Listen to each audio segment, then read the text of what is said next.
Everyone, welcome to Lucky Lovey Mom blog. कैसे हैं आप? उम्मीद करती हूँ सब कुछ मंगल होंगे। और फ्रेंड्स, आज डे है थर्सडे, तो लगभग अभी 11:30 के आसपास, 11:30-12 बज रहे हैं और घर का काम जो है सारा हो गया। और पानी नहीं आ रहा है, तो कल से पानी नहीं आ रहा, तो इसलिए सारा काम जो है डिले हो गया। उतना ही काम मैं करी हूँ जितना पानी मतलब कम से कम पानी में हो पाए।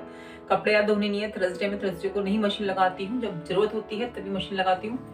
तो चलिए कर लेती हूँ। तो थोड़ा अभी तक मैंने नाश्ता भी नहीं किया, ऐसे थोड़ा देर हो गया सब कामों में, तो अभी मैं नाश्ता तैयार कर। नाश्ता क्या, सीधा लंच ही अब तो मेरा बनेगा नाश्ता। अभी मैं बनाने वाली हूँ बथुए का रायता।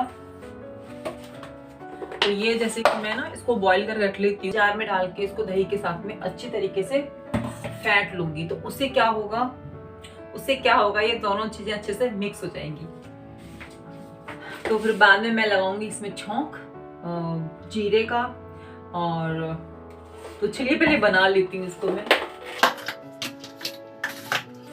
तो मेरी किचन जो है फैली पड़ी है, इसको इग्नोर कीजिएगा।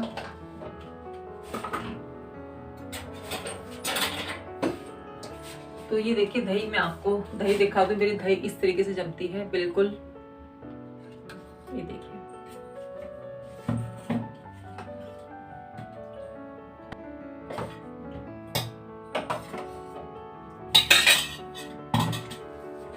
हाफ दही मैंने रख ले ली है और हाफ दही मैं छोड़ देती हूँ।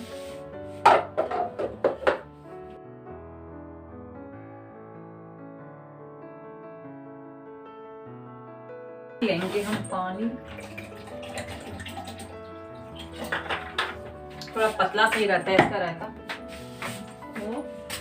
और अब मैं इसमें लूंगी ये बथुआ, इतना 1 स्पून,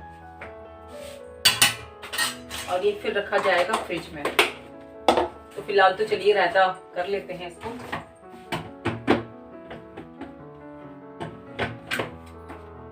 ज्यादा नहीं चलाना, सिर्फ एक बार।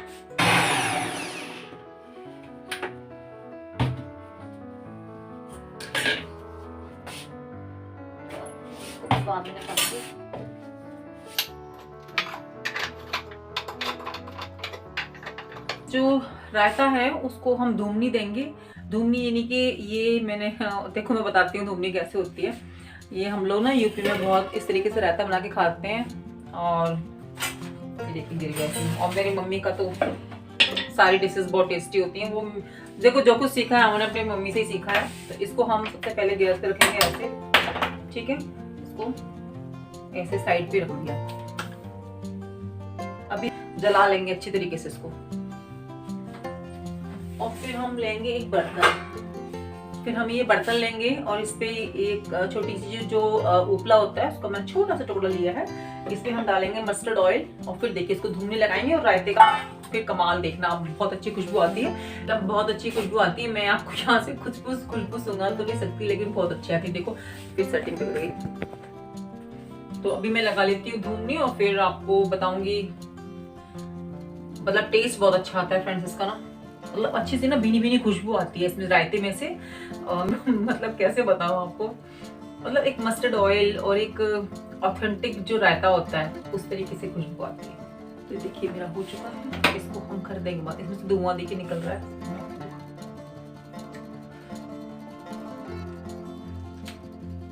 और इस पर ये खाली बर्तन।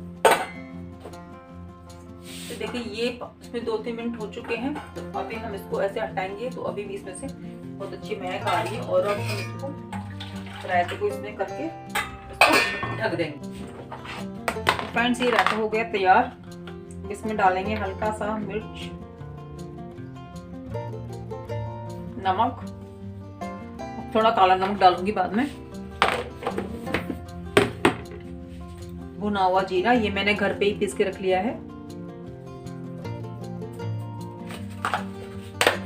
और डालेंगे इसमें काला नमक।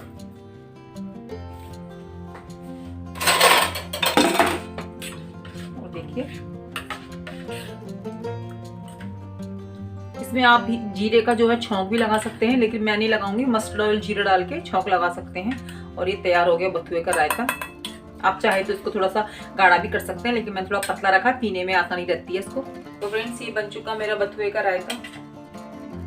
मैं थोड़ा पतला ही इसको रखती हूँ ताकि जो है हम उसको पी सके खाना खाते वक्त, है ना, पतला ठीक रहता है। तो फ्रेंड्स मैं बना लेती हूँ अपने लिए लंच और फिर कर लेती हूँ, क्योंकि टाइम वास्तव में बहुत ज्यादा होता जा रहा है। फिर मैं आपसे थोड़ी देर बैठ के 5 मिनट बातें करूंगी। टैंकी के पानी से सारा काम हुआ और आप समझ सकते हैं टैंकी का पानी कितना ठंडा होता है ना। तो मैं कर लेती हूँ रोटी पानी खाना सब कुछ, फिर मैं आपसे मिलती हूँ। तो चलो भैया खा लें रोटी, फिर मिलेंगे आपसे। फ्रेंड्स मेरा हो गया सारा घर का काम और जो खाना पीना सब होता है सब हो गया। और अभी आएगी लवी, तो फिर मैं उसको जो है लंच दूंगी, तो जब भी आएगी तभी गर्म गर्म बनाऊंगी। तो वही है, कल का जो दिन था काफी दुख में और वो रहा। अचानक से चीजें हो जाती हैं जिंदगी में जिसका कि हमें आवाज भी नहीं होता। तो यही है कि जो हमारी जिंदगी है ना, जिस पल हम जी रहे हैं बस वही पल है, बाकी कुछ नहीं है। हम सोचते हैं कि फ्यूचर में हम ये फ्यूचर के लिए हम इसको कर लें उसको कर लें, ये चीज रख लें वो चीज रख लें। फ्यूचर कुछ नहीं है फ्रेंड, जो होता है ना वो आज का डे और यही पल होता है। तो हमें हर पल को मतलब इंजॉय के साथ में हर पल से कुछ सीखना चाहिए और कुछ चीजें अपनी लाइफ में हमें ऐसी करनी चाहिए ताकि आपको लोग अच्छी चीजों के लिए हमेशा याद रखें, है ना। देखिए जब हम मतलब देखिए हम इतना चीजें इस दुनिया में इकट्ठा करते हैं जो भी हम करते हैं, लेकिन क्या होता है कि वो चीजें जो है यहीं की यहीं रह जाती हैं। सिर्फ हमारे साथ क्या क्या जाता है, हमारी अच्छाइयाँ हमारे कर्म, ये सब चीजें हमारे साथ जाती हैं। तो आज मैं सब इसलिए बोल रही हूँ क्योंकि कल जो है आकस्मिक अचानक से जो ये घटना हुई है और हमारे देश के कि इतनी मतलब सोच भी नहीं सकते और इस तरीके से ये घटना घटित हो गई। तो पूरा हिंदुस्तान शोक में है, आर्मी शोक में है और भावपूर्ण श्रद्धांजलि हम उनको अर्पित करते हैं। उनकी फैमिली को भगवान की शक्ति दे ये सब सहने के लिए, और देश तो उन्हें हमेशा याद रखेगा। तो बस यही है। तो चलिए मैं अभी आपको सर के पास लेके चलती हूँ, क्योंकि हमारे सर थोड़ा आर्मी से ज़्यादा अटैच रहते हैं और थोड़ा सा ना आर्मी से हम लोगों को एक पर्सनली भी एक लगाव है, क्योंकि मेरे पापा भी आर्मी में हैं और मेरे ससुर भी पापा भी मेरे जो मेरे पापा हैं वो भी आर्मी से रिटायर हुए हैं, और जो मेरे ससुर हैं वो भी आर्मी से रिटायर हुए हैं, और मेरे जो बड़े जेठ जी हैं बड़े भैया वो भी आर्मी से रिटायर हुए हैं। तो आर्मी का ना एक हम लोगों का रहा है अटैचमेंट, और मेरा भी ना मतलब आर्मी से खुद का बड़ा अटैचमेंट है कि काश अगर मुझे भी ये देश सेवा करने का मौका मिलता, और तो मिलता तो मैं पक्का जाती। वो कह सकते हैं कि शायद मैंने कोशिश नहीं की या फिर जो। तो चलिए, क्योंकि हमारे सर भी जो हैं तोमर सर हैं वो भी एनसीसी ऑफिसर हैं, तो कल से वो टीवी वॉच मतलब टीवी कंटिन्यू वो चीज़ें सब देख रहे हैं, और थोड़ा सा लगता ही है कि इतनी बड़ी क्षति हुई है। और वो भी हमारे देश के, देखो चाहे सिपाही हो चाहे अफसर हो, एक वीर वीर होता है, और कह नहीं सकते मतलब कोई शब्द नहीं है हमारे पास ना उनकी मतलब बयां करने के लिए कि हम क्या फील कर रहे हैं। चलिए फ्रेंड्स मैं लेके चलते हैं आपको तोमर सर के पास। कल हमारे देश के सीडीएस विपिन रावत जी देश की असीम सेवा करते हुए हेलीकॉप्टर क्रैश में उनका देहांत हो गया है।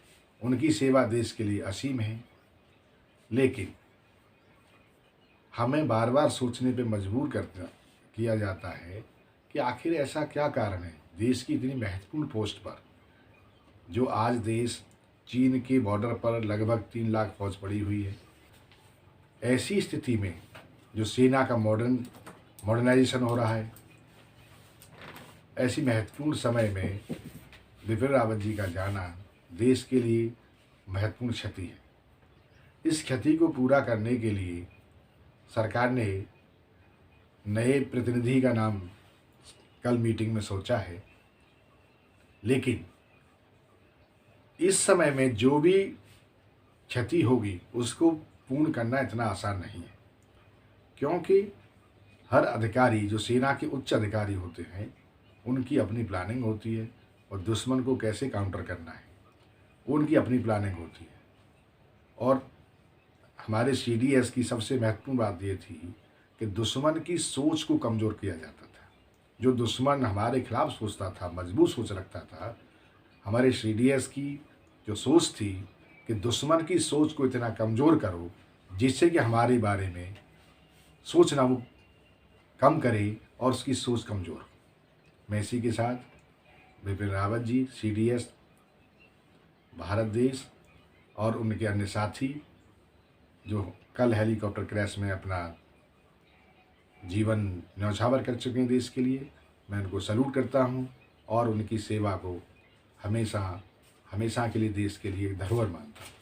और ये निश्चित है कि इस तरीके के योगदान दिए गए हैं वो कभी भी व्यर्थ नहीं जाते, और आज नहीं कल ऐसे लोग जो भारत के खिलाफ सोचते हैं उनको कड़े से कड़ा जवाब भी मिलेगा। जय हिंद।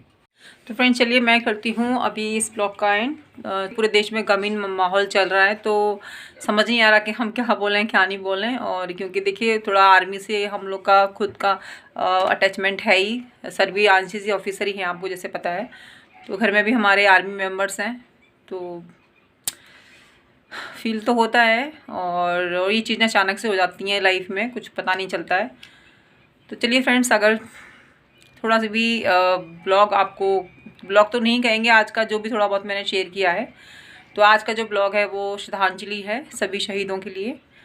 तो चलिए मैं एंड करती हूँ इस ब्लॉग का end. Thank you so much, take care, bye bye, जय हिंद, जय भारत।